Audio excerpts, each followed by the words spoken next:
Hello friends, good morning. Study all technical for ITI platform YouTube channel पर आप सभी का स्वागत है। मैं राहुल कुमार केशरवानी आप सभी को टेक्निकल के बेसिक फंडामेंटल के बारे में बताऊंगा, जो कि आप ITI के लिए बहुत लाभदायक होगा। जो 2 साल का ITI कोर्स करते हैं, जिनको मतलब टेक्निकल या इलेक्ट्रिसिटी पढ़ने में दिक्कत होती है, यानी उनको नहीं समझ में आता, उनको हम बेसिक स्ट्रक्चर के बारे में बताएंगे। और उनको हम ये बताएंगे कि आपका जो टेक्निकल होता है वो टेक्निकल मतलब कि बहुत अच्छा सब्जेक्ट होता है, जो आपको मतलब पढ़ना चाहिए, सभी को मतलब आना चाहिए। बेसिक चीज़ आपको पता होनी चाहिए। जैसे आपका मतलब कि ये ITI है, एक पावर ग्रिड का मतलब कोर्स चलता है इलेक्ट्रीशियन ट्रेड का, या उसमें आपका इलेक्ट्रीशियन डोमेस्टिक सॉल्यूशन का आता है। एक ट्रेड होते हैं, उसी में इलेक्ट्रिकल बाइंडर का ट्रेड होता है। एक और ट्रेड है स्ट्रीट लाइट का। तो ये पावर ग्रिड सेक्टर जो आप मतलब चला रहा है चैनल, तो उसके माध्यम से हम आपको ये बताना चाहते हैं कि उस सब्जेक्ट में क्या आपको पढ़ना है, क्या आपको ज़रूरी है, वो हम आपको इस ऑल टेक्निकल यूट्यूब चैनल पे हम आपको बताएंगे। कि आज हम आपका जो मेन टॉपिक है वो है कि AC करंट और DC करंट में अंतर क्या होती है। AC करंट आप लोग मतलब पढ़ते भी होंगे, या फिर आप लोग मतलब कि सुने भी होंगे, या आप लोग यूज भी करते हैं कि AC करंट और DC करंट हमारा कैसे यूज किया जाता है। जैसे में आपको हम देखा जाए, अल्टरनेटिंग करंट भी आता है, और उसी को AC करंट भी बोलते हैं। DC करंट को डायरेक्ट करंट बोलते हैं। तो डायरेक्ट करंट मतलब ये हुआ कि स्थिर करंट हुआ, ये करंट आपकी बदलती नहीं। जो डायरेक्ट करंट आपको मतलब कि बैटरी से मिल जाती है, आपको जनरेटर से मिलता है। जो आप देखते हैं कि जो आपका मतलब कि कोई मतलब कि प्रोग्राम है, तो वहाँ पे जो मतलब बैकअप के लिए आपका मतलब कि जनरेटर रखा होता है, वो आपको DC सप्लाई देता है। वो आपको प्योर DC सप्लाई देता है। जैसे आपका बैटरी सप्लाई देती है, वैसे वो प्योर DC।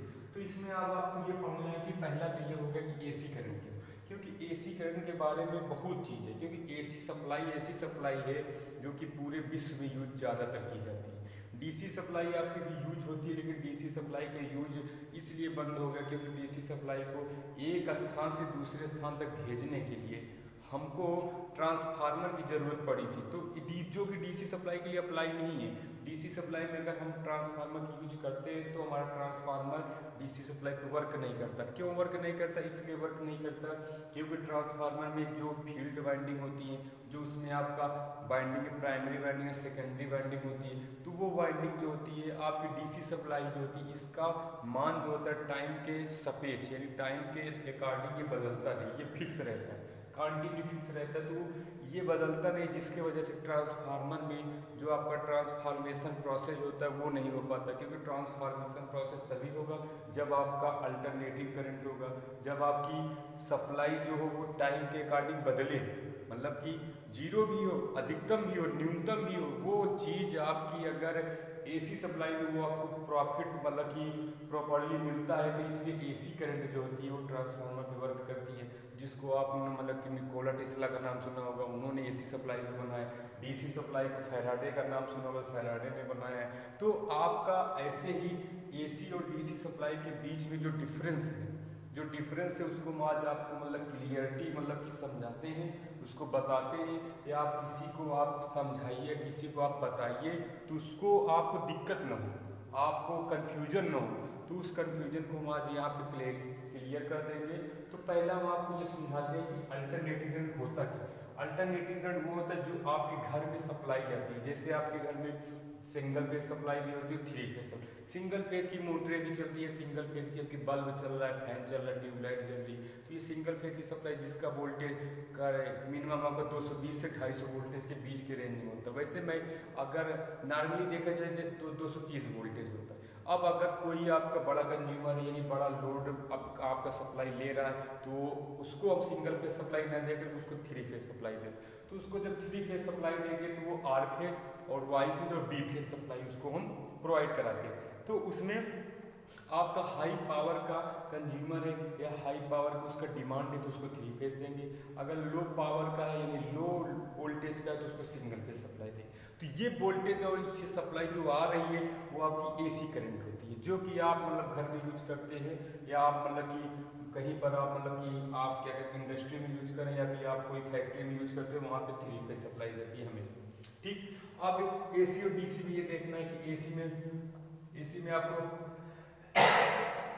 एसी में अब आपको ये पढ़ना है कि एम्पलीट्यूड या डायरेक्शन जो होता है वो आपका हमेशा टाइम के अकॉर्डिंग बदलता रहता है, या एम्पलीट्यूड बोले तो मैग्नीट्यूड से मान होता है, उस मान का वैल्यू हमेशा टाइम का हिसाब से बदलेगा। और ये दिशा भी बदलता है, यानी कि कुछ समय आपको दिशा दिखेगी प्लस डायरेक्शन में चल रही है और कुछ ही टाइम आपको दिखेगी ये माइनस दिशा। तो पहला ये हो गया कि प्लस दिशा में जैसे आपका ये करंट जा रही है, तो ये धारा है यहाँ से जीरो से उत्पन्न हुई, जीरो से चलना शुरू, धीरे धीरे बढ़ते बढ़ते आगे मैक्सिमम मान पे, तो इसको हम कहते हैं कि मैक्सिमम यानी अधिकतम मान। तो ये हमारा अधिकतम मान हुआ। अब अधिकतम मान जब हमारा ये मतलब प्राप्त कर लेता है, फिर किसी समय, क्योंकि यहाँ पे मान लेते टाइम t1 है, यहाँ पे टाइम t2 है, या फिर लिखा भी गया 0 पाई 2 पाई टाइम के सापेक्ष में, ये आपका समय बताता है, ये आपका समय को शो कर रहा है। ठीक, तो अब इसमें ये जब IM करंट ये अधिकतम करंट है और ये मतलब बढ़ते बढ़ते अधिकतम हो, फिर थोड़ी देर में अगर ये 0 हो, ठीक, ये फिर आपका फिर 0 फिर अधिकतम हो, लेकिन अब जो अधिकतम हो रहा है वो निगेटिव दिशा में हो रही है, पॉजिटिव दिशा में नहीं हो रही।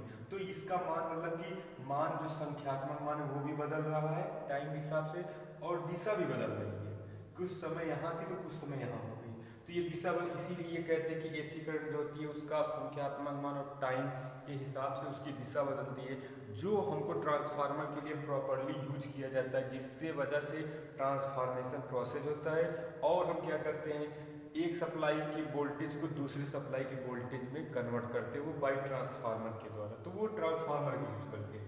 अब आते हैं दूसरे भी, ये देखते हैं कि फ्रिक्वेंसी होती है 50 हर्ट्ज होती है, तो फ्रिक्वेंसी 50 हर्ट्ज इसलिए रखे गए क्योंकि जो जनरेटर इसको AC बना रहा है उसकी फ्रिक्वेंसी 50 हर्ट्ज होती है, यानी उसकी RPM जो होती है यानी राउंड पर मिनट जो होगा जनरेटर का, वो आपका ऐसा सेट किया जाता है कि 50 हर्ट्ज की आवृत्ति दे, मतलब कि अगर उसको एक साइकिल ये आपका यहाँ से चलना शुरू हुआ है और चलते चलते फिर आकर के यहाँ तक खत्म हो, एक साइकिल हो, क्योंकि अब ये रिपीट कर रहा है, फिर ऐसे चलेगा, फिर ऐसे करते करते बढ़ते बढ़ते चला जाएगा।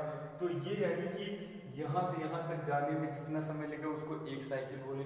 तो ऐसे 50 हर्ट्ज का मतलब ये हुआ कि यह क्या करता है कि एक सेकंड में ये 50 साइकिल चल जाए, 50 साइकिल ये राउंड कर जाती है, तो 50 साइकिल घूमी, 50 चक्र घूम गया, तो इसी वजह से अगर ये 50 साइकिल घूमा है तो मतलब ये हुआ कि 50 साइकिल घूमा एक सेकंड में, तो आप मतलब इसको लिख भी सकते हो कि एक सेकंड में ये 50 साइकिल या 50 चक्र राउंड किया जनरेटर या मोटर जो है आपका 50 चक्र AC। तो अब अगर एक सेकंड का है तो अगर इसको हम मतलब ये सोच लें कि एक चक्र कितने देर में यानी एक साइकिल कंप्लीट करने में कितना समय ले रही है, तो अब इसको देखने एक चक्र बटे हो जाएगा 1/50 सेकंड। इसको हल किए तो आ गया ये, मतलब जब इसको हल करते हैं तो ये हो गया 50, यानी कि अगर इसमें हम इसको सेकंड को बदल दें मिली सेकंड में तो आ जाएगा ये 1000 ऊपर और 1000 नीचे आ जाएगा। तो जब इसको मतलब 50 इसको काटेंगे तो हो जाएगा ये 20, तो ये यानी कि हो गया 20 मिली सेकंड, यम से हो गया मिली सेकंड, तो यानी एक साइकिल कंप्लीट करने में उसको समय लग रहा है 20 मिली सेकंड का। तो यानी कि यहाँ से चलते चलते यहाँ तक आने में उसको 20 मिली सेकंड का लगता है AC सप्लाई का साइकिल में।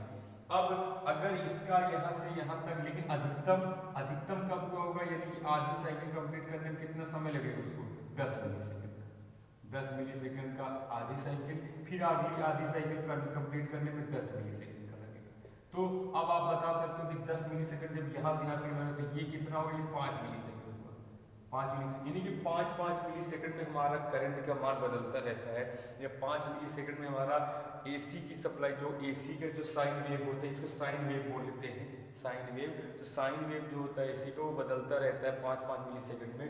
तो अब आप ये बता सकते हो ना कि अगर ये 50 साइकिल अगर चल रहा है एक सेकंड में, तो यानी कि क्या होगा 50 बार अधिकतम होगा प्लस साइड में, 50 बार अधिकतम होगा निगेटिव साइड में। पूरी साइकिल को अगर देखा जाए पूरे एक सेकंड में 50 साइकिल को लिया जाए तो 50 बार इस प्लस साइड में अधिकतम होगा और 50 बार माइनस साइड में अधिकतम होगा। अगर हम टोटल अधिकतम को जोड़े तो 50 यानी 100 बार अधिकतम हो गया आपका, और 100 बार आपका जीरो होगा, क्योंकि यहाँ से उठते उठते आया फिर एक बार जीरो, फिर उठते उठते आया फिर यहाँ एक जीरो, तो यानी 2 बार जीरो भी हो। एक साइकिल में 2 बार जीरो होता है और एक साइकिल में 2 बार अधिकतम होता है, तो जीरो को हम न्यूनतम बोल सकते हो।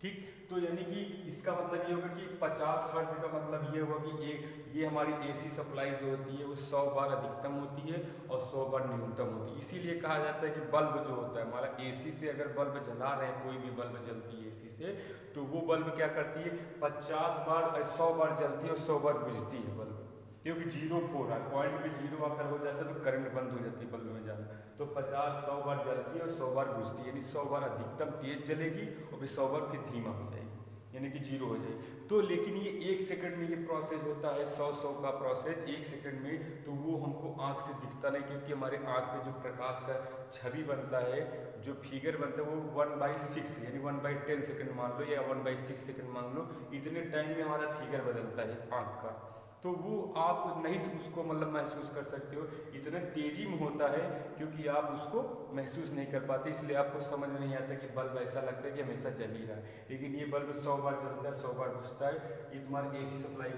ये किस वजह से हुआ, क्योंकि फ्रिक्वेंसी इसकी 50 हर्ट्ज थी। अगर इसकी फ्रिक्वेंसी 50 हर्ट्ज ना होती तो ये क्या होता, दूसरा इसका कोई विधि होती है, दूसरा इसका कोई गुण होता, लेकिन ये प्रॉपर्टी इस अकॉर्डिंग ये सेट होती है। अब आते हैं एप्लीकेशन में, आते हैं इसका यूज़ तो आपको बता ही दिए कि आप मतलब कि फैन चला रहे हो, टीवी चला रहे हो, या फिर लाइट फैन चलाते हो, या फिर पावर जब चक्की चलाते हो, पवन चक्की चल रही है, कोई भी चक्की, या फिर आप आटे की चक्की चल, कोई भी मशीन चल रहा है, कोई भी इंडस्ट्री हो गया, कोई भी आपका कि कहीं पर भी आपका देखा जाए तो एसी ही यूज किया जाता है।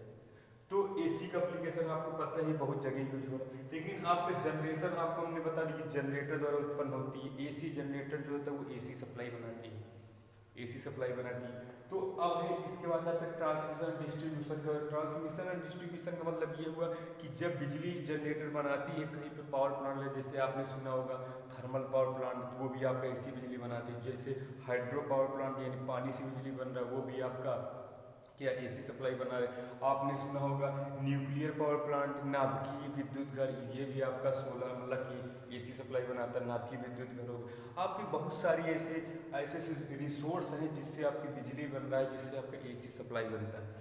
तो अब आपका ये जनरेशन ट्रांसमिशन, जब बिजली एक ऐसा तो है नहीं कि जहाँ पे कोई यूज करना है वहीं पे हम अपना पावर प्लांट लगाए, पावर प्लांट वहाँ पे लगाया जाता है बड़े स्तर पे, जहाँ पे वहाँ पे कोई रह नहीं रहा, वहाँ पे कोई पॉपुलेशन नहीं है, तो वहाँ पे इस पावर प्लांट को लगाया जाता है। तो जहाँ पे ये दूर पावर प्लांट लगता है दूर दराज एरिया में, तो वहाँ से बिजली को लाने के लिए ट्रांसमिशन, बड़े बड़े टावर, बड़े बड़े कंडक्टर, ये तार का जरूरत होती है, बड़े बड़े पोल की जरूरत होती है, तो वो ट्रांसमिशन डिस्ट्रीब्यूशन एसी सप्लाई करता है। इसमें दोनों होता है, जब ट्रांसमिशन आ जाता है तो डिस्ट्रीब्यूशन मतलब कि आपके घर के एरिया में जो आपके छोटे छोटे सब स्टेशन, जैसे 33 kV के सब स्टेशन सुने होंगे, या आप मतलब सुने होंगे कि 5 kV के सब स्टेशन, या आपने सुना होगा 132 kV सब स्टेशन, तो ये सब जो सब स्टेशन होते हैं वो डिस्ट्रीब्यूशन में हो जाएंगे।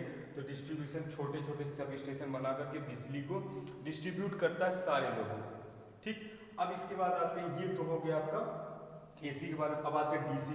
डीसी में अब आपका ये देखना है, जैसे इसका मान बदल रहा है लेकिन इसका मान हमेशा स्थिर, इसमें आपका दिशा और संख्यात्मक मान फिक्स रहता है, यानी इसका जो मान रहता है वो हमेशा फिक्स्ड रहता है, यानी कि कांस्टेंट रहता है। ये मान कभी नहीं बदलता, ये फिक्स रहता है, ये मान कभी बदलता ही नहीं। देख लीजिए आप यहाँ से देखना शुरू करेंगे, यहाँ पे आ जाइए, चाहे यहाँ पे आ जाइए, यहाँ पे आ जाइए, मान हमेशा इसका फिक्स है, इसका मान हमेशा कांस्टेंट आ रहा है, मान कहीं पे इसका बदल नहीं, कहीं पे इसका मान नहीं बदल, चाहे यहाँ पे चाहे जहाँ पे, लेकिन इसका टाइम तो बढ़ता जा रहा है, टाइम बढ़ता जा रहा है। यहाँ पे हमें मान लिया T1 सेकंड था, यहाँ पे T2, यहाँ पे T3, T4, टाइम तो बढ़ रहा है ना, तो इसकी दिशा बदली, ये आपको प्लस दिशा थी, ये माइनस दिशा थी, माइनस दिशा में आई नहीं, प्लस दिशा में ये बढ़ रहा है और एक स्थिर मान के साथ। तो डीसी हमेशा स्थिर होती है, डीसी का मान कभी भी नहीं बदलता, ये आप याद रखें। लेकिन ये प्योर डीसी होनी चाहिए। प्योर डीसी कौन देता है? ये तो जनरेटर देगा, ये तो बैटरी देगा।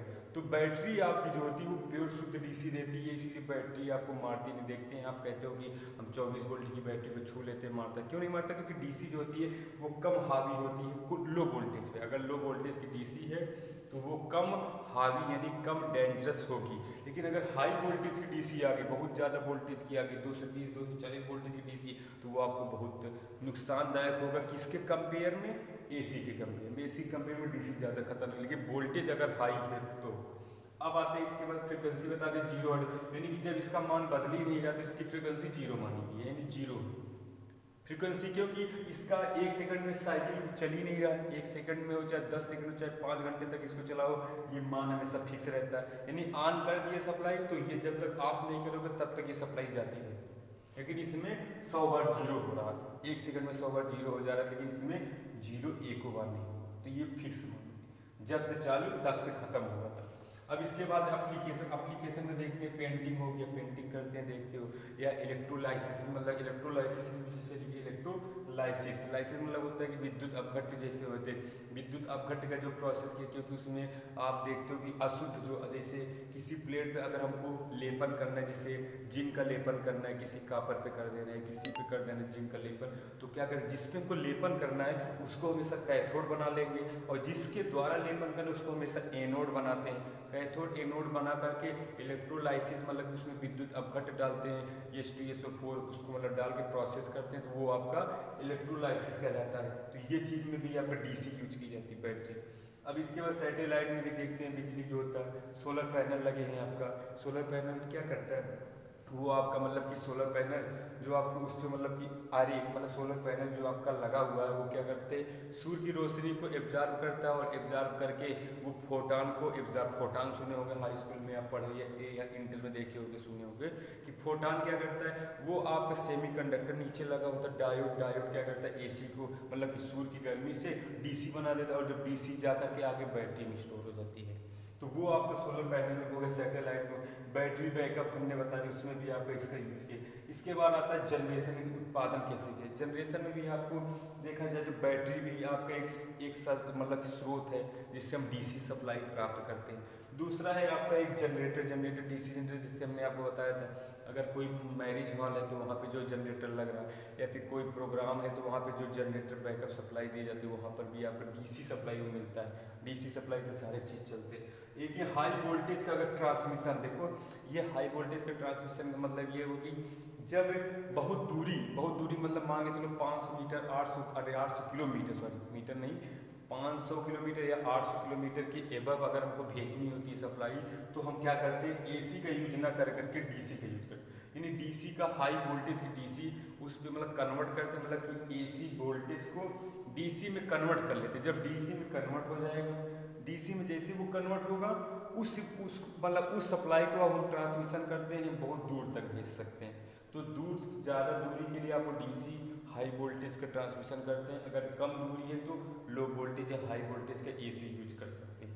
तो ये चीज़ आपका था एसी और डीसी का कंपेरिजन, जो आपके आईटीआई के मतलब कि इलेक्ट्रीशियन या इलेक्ट्रिकल का जो भी डिप्लोमा में भी आपको पढ़ाया जाता है, तो इसको अगर आप पढ़ोगे तो आपको ये बेनिफिट करेगा अगर आपको थोड़ा बेसिक नॉलेज, क्योंकि आज हमने एसी डीसी के बारे में बताया।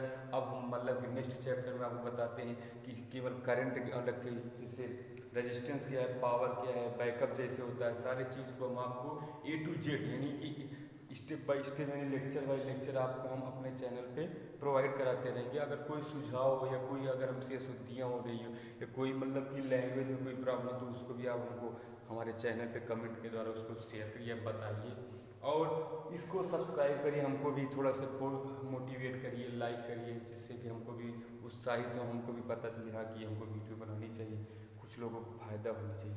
थैंक यू क्लास, आपको थैंक यू क्लास। नेक्स्ट